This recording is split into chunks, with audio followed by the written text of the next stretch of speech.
어머니 닭다리가 없구나. 41세 민재 씨가 갑자기 조용해진 식탁을 둘러보며 말했습니다. 이모님이 조용히 웃으며 닭날개를 짚는 걸 보며 긴장한 손길로 고개를 돌리던 형님의 말소리가 작아졌습니다. 민재 씨의 아내 수진 씨는 그 분위기를 살리려는 듯 밝게 웃으며 말했죠. 아니에요. 우리 엄마 닭다리 별로 안 좋아하세요. 날개를 훨씬 좋아하시지 않나? 그러자 옆에 있던 처제 혜선 씨가 나지막이 웃으며 대꾸했습니다. 그래도 날개보다는 퍽퍽한 가슴살을 더 드시지 않나? 전에도 늘 그렇다고 하셨던 것 같은데. 형님은 기가 막힌다는 듯 혼잣말처럼 내뱉었습니다. 닭다리 싫어하는 사람이 있어? 순간 공기가 멈춘 듯 식탁이 정적에 잠겼습니다. 민재 씨의 젓가락은 어딘가 모르게 서툴러졌고 어머니는 잠자코 다른 반찬만 집어가셨습니다. 아, 그래요? 유라 거 엄마 드릴까? 민재 씨가 딸 유라의 접시를 흘깃 보며 장난스럽게 물었습니다.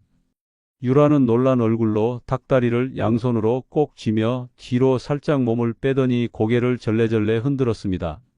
수진 씨가 딸의 모습을 보고는 웃으며 민재 씨의 팔을 살짝 찔렀습니다. 애한테 뭐라 그래요? 먹는 걸로 장난치지 마요. 어머니는 딸의 반응에 작게 한숨을 쉬며 말했습니다. 됐다. 준 걸 어떻게 뺏어? 순간 식탁 위 분위기가 어색해졌습니다. 민재 씨는 눈치를 보며 입가에 억지로 미소를 띠고는 어머니를 향해 말을 꺼냈습니다. 닭다리 하나 가지고 삐지신 건 아니죠? 다음엔 제가 안 먹고 엄마 드릴게요. 그 말을 듣던 어머니의 표정이 풀리지 않자 수진 씨가 다급히 대화의 방향을 틀어보려 했습니다. 그래요, 어머니. 에이, 닭다리는 왜 2개씩밖에 안 달려 있는 거야? 민재 씨도 그 말에 호응하며 고개를 끄덕였습니다. 그러니까요. 닭 한 마리에 다리 6개씩은 있어야 하는 거 아니에요? 이거 설계가 잘못된 거라니까. 분위기를 풀려던 이들의 노력에도 어머니는 무표정한 얼굴로 조용히 숟가락을 내려놓으며 작게 내뱉었습니다. 너희 입만 입이야? 꼭 맛있는 거 있으면 너희만 먹고 닭다리 하나도 안 남겨주더라. 너희들은? 어머니의 말에 순간적으로 공기가 차가워졌습니다. 민재 씨와 수진 씨는 눈을 마주치며 당황한 표정을 감추지 못했습니다. 민재 씨는 어머니의 말뜻이 가벼운 농담이길 바라며 억지 웃음을 지으며 말했습니다. 에이, 저희가 언제요? 저희가 그런 적 없잖아요. 수진 씨도 재빨리 나서며 어머니를 향해 머리를 살짝 숙였습니다. 어머니, 그런 말씀 마세요. 다음번엔 꼭 어머니 먼저 드릴게요. 제가 제대로 챙겨 드릴게요. 하지만 어머니는 대답 없이 묵묵히 반찬만 골라 드셨습니다. 말없이 어머니의 표정을 살피던 민재 씨가 다시 분위기를 풀어보려 했지만 이미 닭다리 한 조각은 온 식탁의 중심을 장악해버린 후였습니다. 수진 씨는 마음이 편치 않았는지 테이블을 정리하던 손길도 어딘가 어색해졌습니다. 민재 씨는 식탁에 흐르는 묘한 침묵을 깨기 위해 수저를 내려놓고 목소리를 낮춰 어머니를 다시 바라봤습니다. 정말 다음번엔 다리 먼저 챙겨 드릴게요. 약속드려요. 그럼에도 어머니는 여전히 무언가 서운한 듯 눈을 떼지 않고 말없이 수저를 든 채였습니다. 닭다리 하나가 이렇게까지 긴 여운을 남길 줄은 아무도 예상하지 못한 순간이었습니다. 마이너스. 지난번에 블루베리도 너희끼리 홀랑 먹어버리고 어머니가 한숨을 내쉬며 말했습니다. 순간 민재 씨와 수진 씨는 어머니의 얼굴을 살폈지만 별다른 반응을 보이지 않으려 고개를 숙이고 밥만 먹는 척했습니다. 어머니는 젓가락을 내려놓고 다시 말을 이었습니다. 부침개를 해놔도 요리한 사람은 한번 먹어보란 소리도 안 하고 너희만 먹고 들어가 버렸잖아. 내가 직접 만든 거 하나라도 남겼으면 모르겠는데 그걸 싹 다 먹고선 뒷정리도 나 몰라라 하더라. 수진 씨는 고개를 숙인 채 민재 씨를 슬쩍 쳐다봤습니다. 민재 씨는 어색한 웃음을 띠며 수저를 만지작거릴 뿐 아무 말도 하지 못했습니다. 어머니의 목소리는 점점 더 단호해졌습니다. 그리고 이것뿐인 줄 알아? 치킨이나 피자 시킬 때도 꼭 한 판 한 마리만 시켜서. 나는 한 조각이나 겨우 먹게 한 게 한두 번이냐고. 너희 둘이서 다 먹고는 늘 배부르다며 치우고 끝이잖아. 어머니의 말이 끝나자마자 침묵이 흘렀습니다. 민재 씨는 더 이상 피할 수 없다는 생각에 고개를 들고 어머니를 향해 입을 뗐습니다. 어머니 꼭 그런 건 아니에요. 저희가 일부러 그러려고 한 건 아니고 그냥 음식 양을 잘못 짰던 것 같아요. 그 말에 어머니는 피식 웃으며 한숨을 내쉬었습니다. 음식 양을 잘못 짜? 그래, 그럼 블루베리는? 너희가 다 먹고선 나중에 어머니도 드셔보세요. 한마디라도 했어야지. 한 번이라도 그런 적 있었어? 수진 씨는 더 이상 변명할 거리가 없자 민재 씨를 향해 도움을 구하는 듯한 눈빛을 보냈습니다. 하지만 민재 씨는 어쩔 줄 몰라 하며 고개를 끄덕이는 신용만 했습니다. 결국 수진 씨가 입을 열었습니다. 저희가 너무 신경 못 쓴 것 같아요, 어머니. 다음번엔 꼭 어머니 먼저 챙기고 더 넉넉하게 준비할게요. 그 말에도 어머니는 여전히 서운한 표정을 감추지 못했습니다. 내가 바라는 게 뭐 대단하다고 그래? 다 같이 먹자고 하는 건데 너희는 늘 너희 입만 생각하잖아. 그러니까 내가 이런 말까지 하는 거야. 그때 민재 씨가 무언가 말을 꺼내려 했지만 어머니의 마지막 한마디가 날카롭게 이어졌습니다. 참 왜 쪼잔하게 먹는 거 가지고 그러냐고. 분위기가 다시 얼어붙었습니다. 민재 씨는 고개를 푹 숙이고 수저를 내려놓으며 어머니의 말을 피하려 했고 수진 씨는 아무 말 없이 찬물만 마셨습니다.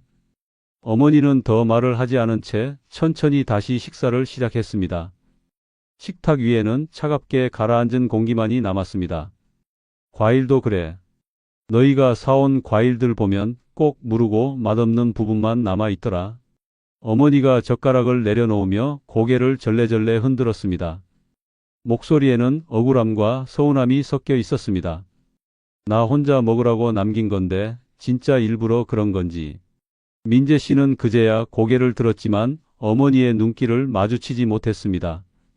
어머니, 그런 게 아니에요. 저희가 먹다 보니까 그냥 조금 남은 거겠죠. 어머니는 그의 말을 듣고 픽 웃으며 고개를 저었습니다. 조금 남은 거라고? 내가 괜히 느낀 게 아니라니까. 한두 번도 아니고 꼭 잘 익고 맛있는 건 너희가 다 먹고선 그런 걸 나한테 줘. 손주한테도 뭐든 좋은 걸 먼저 먹이라고 했으면 좋겠구만. 할머니는 늘 뒷전이야. 어른부터 챙기는 법은 다 어디 갔니? 옆에서 수진 씨가 다급히 끼어들었습니다. 어머니, 저희가 일부러 그런 건 아니에요. 아이도 워낙 좋아해서 같이 먹다 보니까 그렇게 된 거지. 다음엔 신경 쓸게요. 한 번은 손주 녀석 생일날이었지. 어머니의 목소리에는 차오르는 서운함이 가득했습니다. 젓가락을 내려놓으며 고개를 살짝 돌리던 어머니는 이어 말을 뱉었습니다.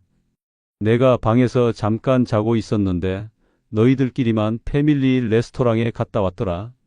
아무리 그래도 그렇지 생일인데 나만 두고 가는 게 말이 돼? 민재 씨와 수진 씨는 어머니의 이야기가 꺼내질 때부터 얼굴이 굳어 있었습니다. 수진 씨는 무언가 말을 꺼내려다 결국 멈췄고 민재 씨가 대신 입을 열었습니다. 어머니, 그땐 어머니 주무시고 계셔서 깨울까 말까 고민하다가 그냥 깨울까 말까? 어머니는 민재 씨의 말을 끊으며 냉소를 띤 표정으로 고개를 젓더니 말을 이었습니다. 그게 다 핑계지. 그때 너희가 와서 나한테 같이 가시죠 한마디만 했으면 내가 안 갔겠어? 뭐가 그렇게 어렵다고. 다녀와서는 깨울까 하다가 그냥 우리끼리만 다녀왔어요 라고 말하더라. 그 말이 얼마나 황당했는지 너희는 알기나 해? 수진 씨는 안절부절 못하며 말을 꺼냈습니다. 어머니, 그날은 저희가 생각이 짧았던 것 같아요. 정말 죄송해요. 다음엔 꼭 어머니도 모시고 같이 갈게요. 하지만 어머니의 서운함은 쉽게 가라앉지 않았습니다. 다음? 내가 기대라도 할 것 같아? 그래서 내가 그날 결심했잖아. 더는 같이 못 살겠다고. 내가 이런 취급을 받으면서 굳이 여기 있을 이유가 있나 싶어서 말이야. 그 말을 듣자 민재 씨는 당황한 표정으로 어머니를 바라봤습니다. 어머니, 그런 말씀은 하지 마세요.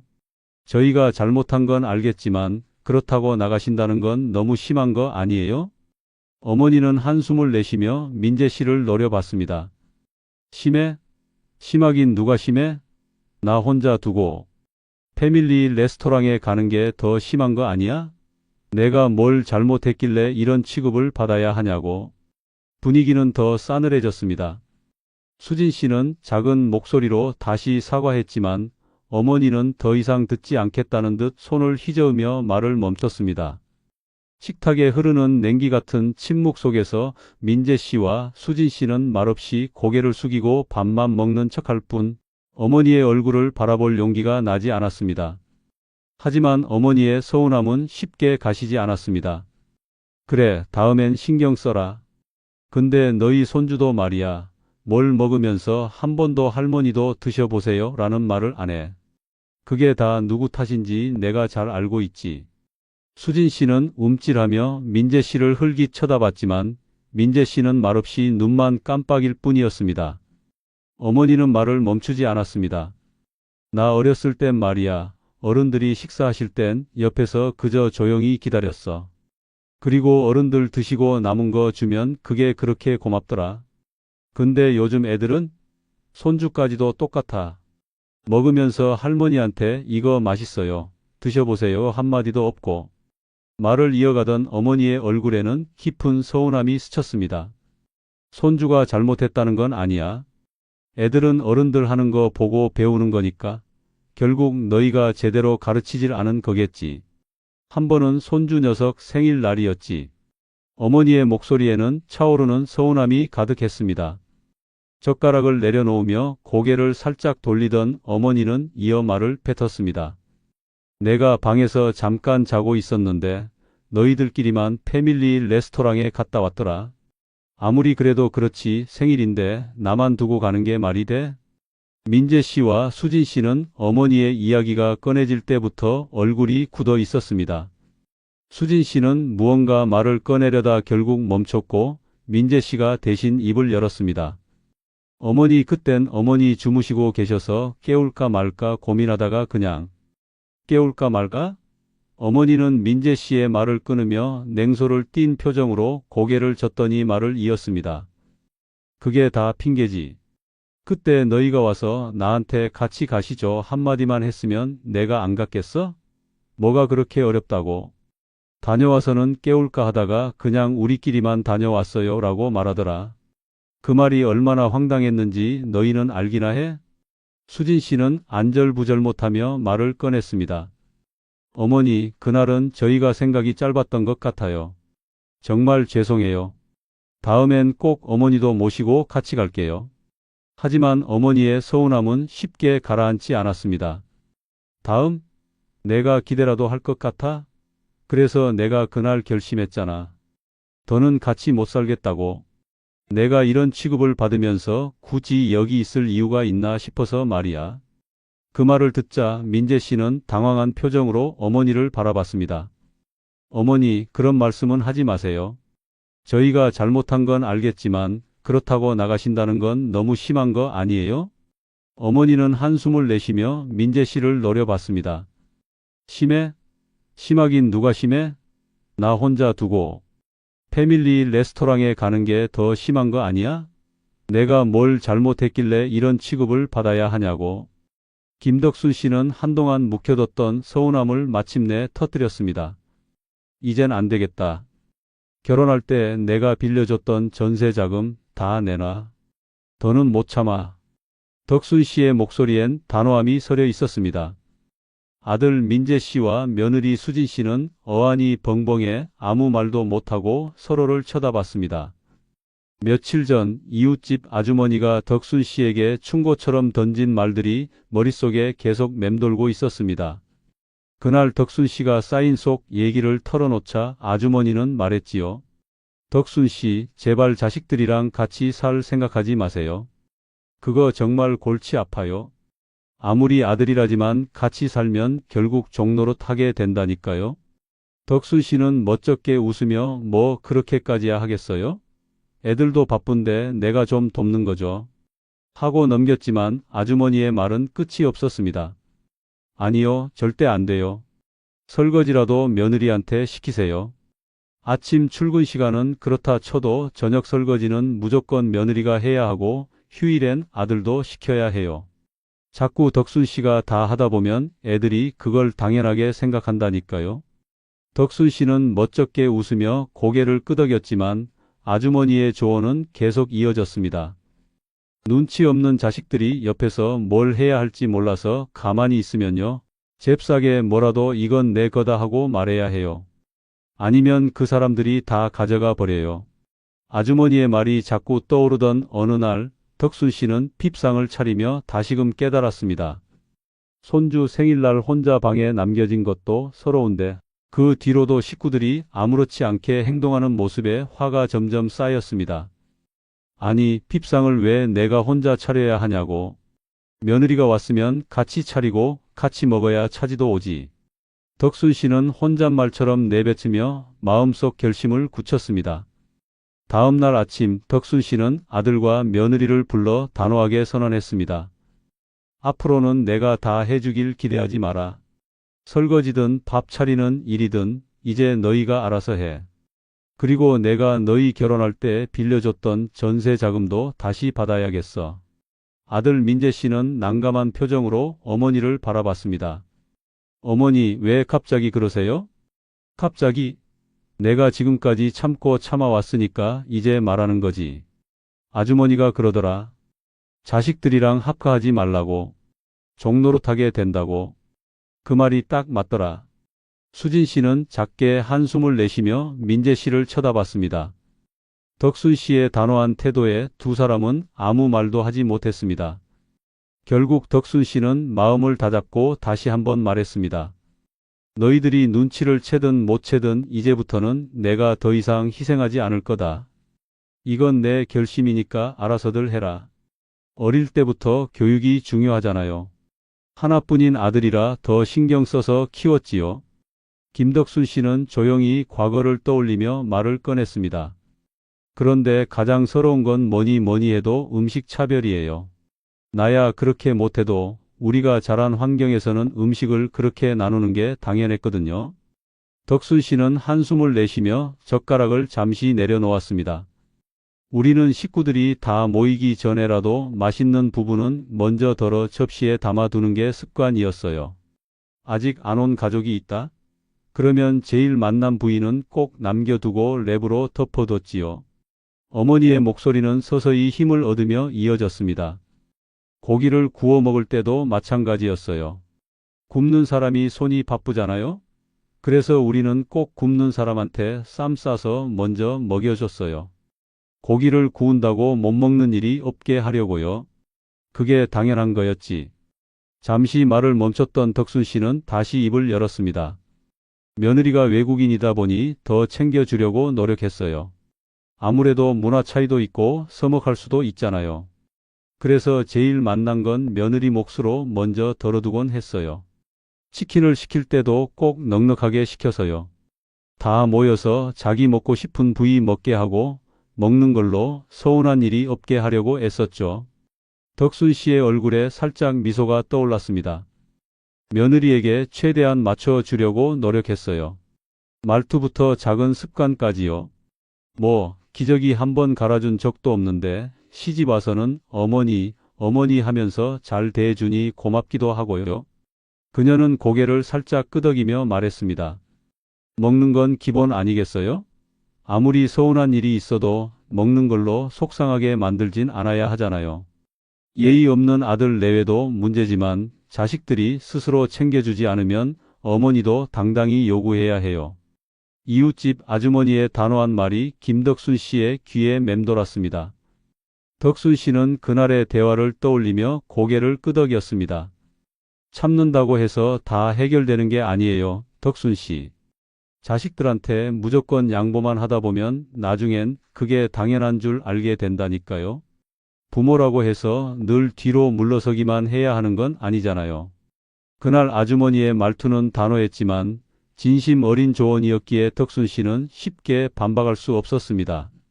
자식들이 알아서 하겠지, 스스로 챙겨주겠지 하고 참으면 결국 상처받는 건 어머니 자신이에요. 자식들도 부모가 말하지 않으면 무슨 마음인지 몰라요. 덕순 씨는 그 말을 듣고도 마음 한구석이 씁쓸했습니다. 그래도 어떻게 자식들한테 요구를 해요? 내가 해줄 수 있는 건 해줘야지. 하고 말했지만 아주머니는 단호하게 고개를 저었습니다. 그렇게 생각하니까 어머니만 손해보는 거예요. 진짜로 힘들 때, 서운할 때는 말로라도 제대로 표현해야 해요. 이건 이렇게 해줬으면 좋겠다. 이건 나도 힘들다고요. 말 안 하면 아무도 몰라요. 그러니 필요한 건 당당히 요구하세요. 결혼하면 아들이고 딸이고 남이 되었다고 생각해야 해요. 자식들이 결혼하면 남처럼 살아야지. 자꾸 친밀하게 지내려다가 상처받는 건 결국 어머니 자신이라니까요. 그날 아주머니의 조언은 뼈아팠지만 진실이었습니다. 남이 된 자식들의 자식, 그러니까 손주도 결국 남이에요. 손주를 키우는 일까지 어머니가 떠안으려고 하지 마세요. 아무리 정이 가도 결국 그건 부모가 책임져야 할 몫이에요. 덕순 씨는 그 말을 듣고도 한동안 마음이 편치 않았습니다. 그래도 손주를 보면 정이 가는데 어찌 남이라고만 생각할 수 있겠어요? 하고 대묻자 아주머니는 단호히 답했습니다. 정드는 건 어쩔 수 없죠. 하지만 정이 든다고 해서 책임까지 덤터기로 지는 건 별개의 문제예요. 손주를 너무 챙기려고 하다 보면 오히려 자식들이 고마운 줄 모릅니다. 부모가 알아서 해줄 거라고 생각한다니까요. 아주머니의 말은 이어졌습니다. 자식의 배우자인 며느리나 사위도 마찬가지예요. 어머니가 친하게 지내려고 노력하면 오히려 나중에 실망할 일이 생길 겁니다. 사사건건 간섭한다고 느낄 수도 있고요. 그러니 굳이 친해지려고 애쓰지 마세요. 필요할 때만 딱 도와주고 선을 지키는 게 나중에 어머니 마음이 편할 거예요. 김덕순 씨는 그 말을 들으며 속으로 인정하지 않을 수 없었습니다. 결혼은 곧 남 되는 거라는 말이 맞구나. 너무 애쓰지 말고 나도 나대로 살면서 선을 지키는 게 맞겠지. 여러분, 오늘 사연 어떻게 들으셨나요? 결혼 후 자식들과의 관계, 그리고 손주나 며느리, 사위와의 거리감을 어떻게 유지해야 할지 많은 생각이 들게 하는 이야기였죠. 여러분은 결혼 후 가족과의 관계에서 어떤 경험이 있으신가요? 혹시 이 사연에 공감이 가시거나 반대로 다른 의견이 있으시다면 댓글로 여러분의 이야기를 들려주세요.